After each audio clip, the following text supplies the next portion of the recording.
Hi friends, எல்லாருக்கும் வணக்கம். இது உங்கள் ரம்யா அதுரா யூடியூப் சேனல். இன்றைக்கி என்ன பார்க்க போகிறோம்னா கிச்சன் கவுண்டர் டாப் க்ளீன் பண்ணுறது தான். இது கிச்சன் கவுண்டர் டாப் க்ளீன் பண்ணுறதுக்காண்டி எல்லாத்தையும் எடுத்து வச்சுருக்கேன். இது வந்து 3 பர்னர் ஸ்டவ் தான். இது கவுண்டர் டாப்பில் இருக்கிற திங்ஸு இதெல்லாம் க்ளீன் பண்ணுறதுக்காண்டி எடுத்து வச்சுருக்கேன். க்ளீன் பண்ணியாச்சு. இதுதான் அந்த கவுண்டர் டாப். இது வந்து 5.5 பெட்டி. இதுக்குள்ளே வந்து எல்லா ஜாமானும் இப்போதைக்கு 2 போட்டு வச்சுருக்கேன். மளிகை ஜாமான் வாங்க வேண்டியது இருக்குது. அதுக்கப்புறம் ஃபில் பண்ணிடுவேன். இது வந்து கோல்டு வின்னர் ஆயில், பக்கத்தில் வந்து ஃபார்ம் ஆயில். எப்போயுமே ஆயில் வந்து தனித்தனியாக வைக்கும்போது எனக்கு கொஞ்சம் எடுக்க ஈஸியாக இருக்கும். இது வந்து சிசரு, தேங்காய் உடைக்கிறது, லைட்டு, கத்திரிக்கோல், கத்தி எல்லாமே தனித்தனியாக இருக்கும். எப்போயுமே ஒரே மாதிரி இந்த மாதிரி போட்டு வச்சிங்கன்னா ஷார்ப்பான பொருட்கள் எடுக்க ஈஸியாக இருக்கும்.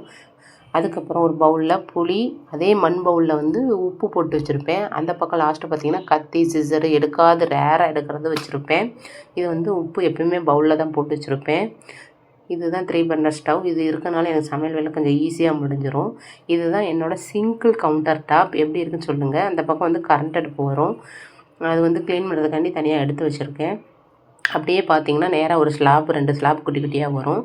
இதில் வந்து மசாலா ஐட்டம்லாம் இருக்கும். மற்றபடி பிரியாணி பொடி, தூள் உப்பு, சீனி, பொரிகடலை நம்ம டக்குன்னு எடுக்கிறதுக்கு வச்சுருப்பேன். இது வந்து மேலே பயிர் ஐட்டங்களாக வச்சுருப்பேன். பட்டை, கிராம்பு வந்து இந்த ஆரஞ்சு கலர் பாக்ஸில் இருக்கும். இந்த மாதிரி மஞ்சள் கலர் பாக்ஸில் வந்து பயிர் ஐட்டங்கள்லாம் வச்சுருப்பேன். பட்டாணி, தட்டாம்பயிறு அந்த மாதிரி. அப்படியே பார்த்தோம்னா இந்த பக்கம் ஒரு ஸ்லாப் இருக்கும். இது வந்து ஃபுல்லாக அப்படியே நம்ம உள்ளே என்ட்ரி ஆகுறது. இது அப்படியே கவுண்டர் டாப்பை பார்த்துட்டு அப்படியே இந்த பக்கம் வந்தோம்னா இது வந்து இந்த பக்கம் ஒரு ஜன்னல் இருக்கும். அதுதான் நமக்கு காற்று வெளியே போகிறதுக்கு நல்லா ஃப்ரீயாக இருக்கும். இந்த பக்கம் ஸ்லாப் மாதிரி ஒன்று இருக்கும். இதில் வந்து ஒரு ஸ்பூனு, கரண்டி, குக்கர், இந்த மாதிரி கிரைண்டரு, கோதுமை, ரேஷனில் வாங்கினது, பாக்ஸ் ஐட்டங்கள். இது டிஃபன் பாக்ஸ் வந்து ஸ்கூலுக்கு வேலை கொண்டு போகிறது, உருளைக்கிழங்கு, வெங்காயம், மிக்சி ஜாரு. இது வந்து மளிகை ஜாமான் மொத்த ஸ்டாக் வந்து வச்சுருப்பேன். மொத்தமாக வத்தல் அந்த மாதிரி மொத்தமாக போட்டு வச்சுருப்பேன். இப்போ ரேஷனில் பருப்பு, சீனி, பச்சரிசி, முட்டைக்கூடு. இது வந்து தோசைக்கல், பணியாரக்கல் இதெல்லாம் எப்போயாவது எடுக்கிறது வந்து கொஞ்சம் மேலே தான் வச்சுருப்பேன். ஆயில், உமனாலிஸ் எல்லாமே ரேராக எடுக்கிறது வந்து எப்போயுமே கொஞ்சம் மேலே தான் வச்சுருப்பேன், பசங்களுக்கு எட்டாத அளவு.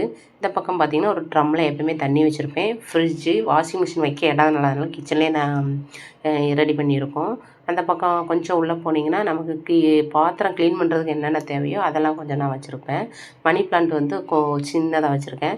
இது வந்து என்னோடய பாத்திரம் கூட. பக்கத்தில் என்ன பச்சை கலர் கவர்னால் அதில் இட்லி துணி வச்சுருப்பேன். இட்லி துணி நல்லா வாஷ் பண்ணி கழுவி காய வச்சு அதை மடித்து அதில் வச்சுருப்பேன். இதுதான் என்னோடய சிம்பிளான ஸ்மால் கிச்சன். நான் ஆர்கனைசேஷன் பண்ணியிருக்கிறது எப்படி இருக்குன்னு சொல்லுங்கள் ஃப்ரெண்ட்ஸ். கமெண்ட்னா சொல்லுங்கள். பாய்.